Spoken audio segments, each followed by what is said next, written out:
How to fix Roblox error code 277. Hi guys, welcome back to our channel. So in this video tutorial, we'll be discussing about fixing the Roblox error code 277. So I'll give you three solutions.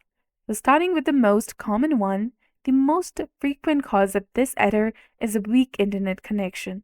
So if you're using Wi-Fi, try using mobile data if you're using your phone or any other form of network. This often resolves the issue. Now you can also use your computer search function to find the network status. Once you find it, tap on it, and then use the network troubleshooter, which you will find below the network and sharing center. Tap on it, and this will detect all of your problems first and attempt to fix any network errors.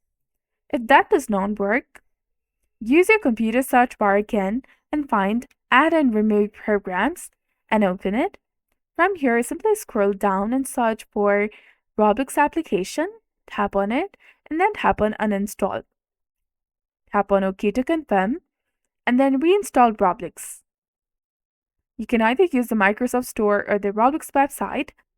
So hopefully one of the solutions works for you.